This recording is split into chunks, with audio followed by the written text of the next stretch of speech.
Elina, bad luck today, but congratulations on a great run. What positives do you take of this Roland Garros? Yeah, it was great. Strasbourg and Roland Garros for me. Obviously, didn't expect to go that far. So it's a great, lots of great things to take out of this time, and yeah, playing good tennis, lots of good matches. So yeah, just really happy with the way that I could find my game. Please raise your hand for last questions here. Hello, Elina. There are two things that we all, I think, noticed at the end of the match, that Sabalenka was waiting for you at the net. What do you think she expected? And also, as you walked to your bench without shaking hands with her, there was some boos coming down the stands. Well, I don't know, to be fair, what she was waiting, because my statements were clear enough about the handshake. And secondly, you know, it's quite expected. I was expecting that, you know, whoever in this situation loses, I guess gets boos. So I was expecting that, and it was not a surprise for me.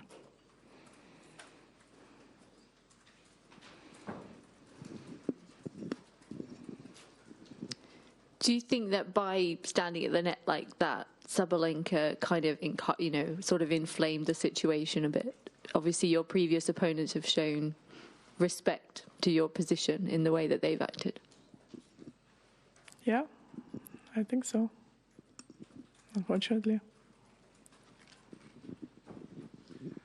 Hi, I was wondering, what part of your game did you have to work the most after coming back from maternity? What was the most difficult part of getting back to the current level and possibly to a higher level?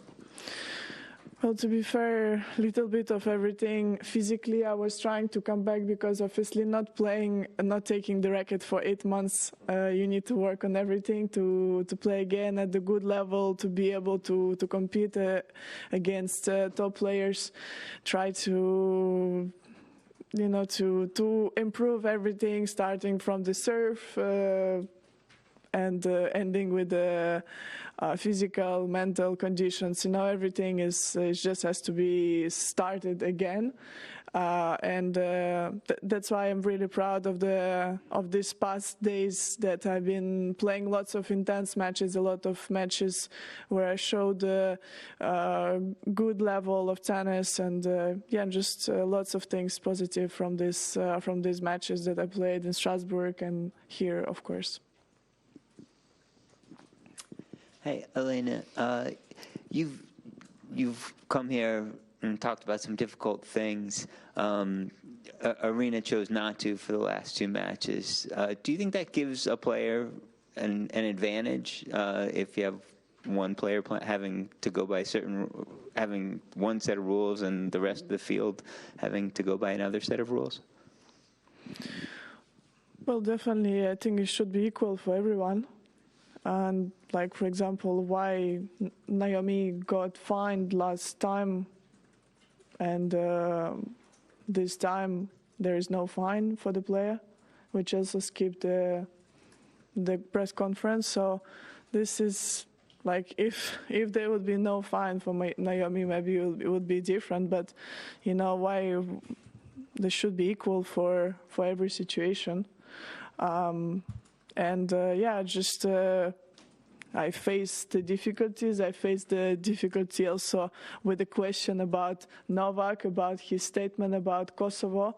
So, you know, I'm not escaping. I have my strong position, and I am vocal about that. And I'm not gonna try to win likeness of the people by betraying my strong belief and strongest position for my country. Elina, this was such a significant match for so many reasons. Can you tell us how stressful you found it coming into this match and playing it today? Can you just sum up your emotions now regarding the match and what happened at the end of the match? How do you feel? Well, on one level, for sure, it was very significant, but I tried to put it like I have nothing to lose. You know, I was coming into this tournament with zero hopes, with zero expectations for myself. So, and then, you know, I find myself already in a quarterfinal. So, you know, I just tried to take it as another match, another tough battle. Of course, disappointed that I didn't go further today, but I did my best, and yeah, it didn't go my way today, but I left everything out there. Elina, you're just saying about the positives and what you can take away from here, but is there one specific thing that will stick in your mind from the experience of this year?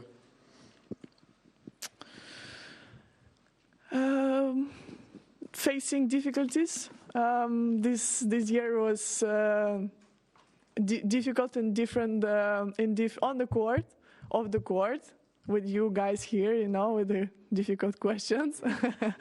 So, and overcoming difficulties as well, you know. Even though I'm sitting here, didn't win today, but I feel like I won in so many ways. Congratulations on your run. Thank you.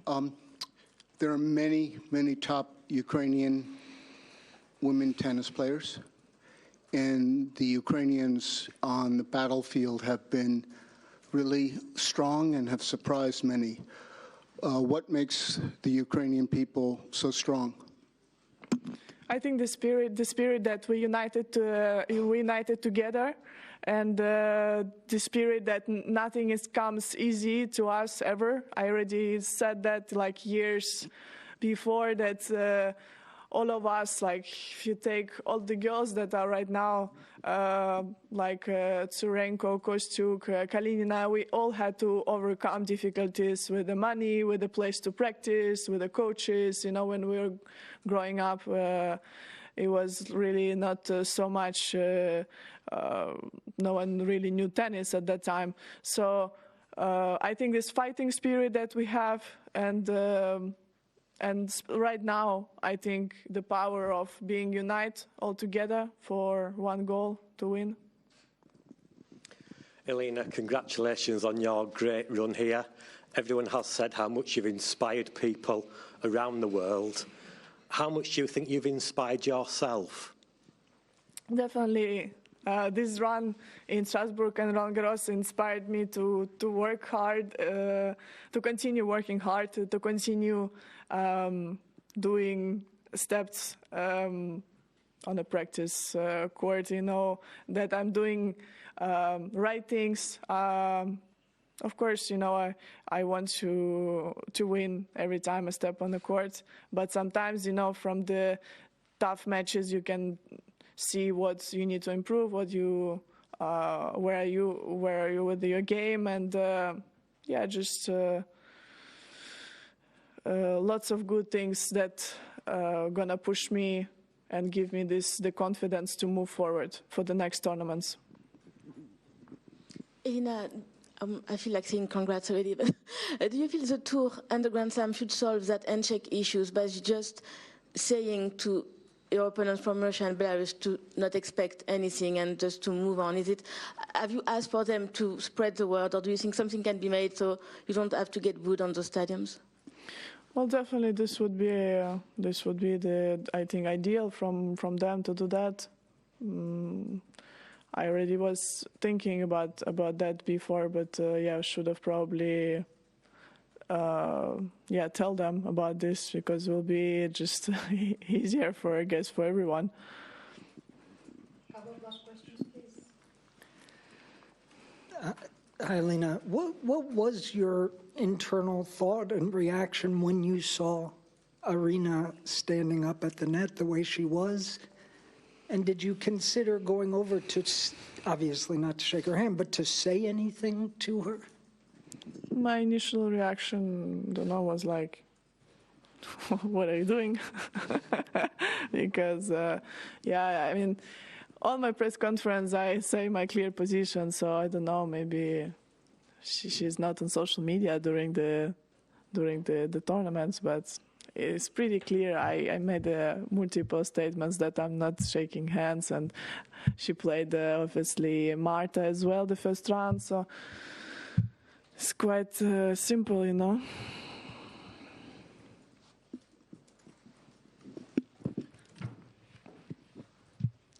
Elina, I believe you're playing Birmingham. You've got a wild card. Just wondering, I mean, regarding to the booing that you went off court, I was wondering, you said you expected it. I was wondering, A, how you felt about that, and B, are you expecting perhaps anything similar when you get to the UK, or do you think the reaction will be different? Well, the support that we got from UK was massive. And especially taking the case of Wimbledon last year, and great support for Ukrainian people in the UK, and really thankful for them to taking the position. So, but to be fair, no, I'm not really focusing on this. You know, I'm not, as I mentioned before, I'm not. I don't want that everyone likes me. You know, I'm not a dollar that. Gonna like that people gonna like me in every way. So as I said, I have my position. I'm standing by this position, not gonna sell my country for the likeness of people. Thank you very much.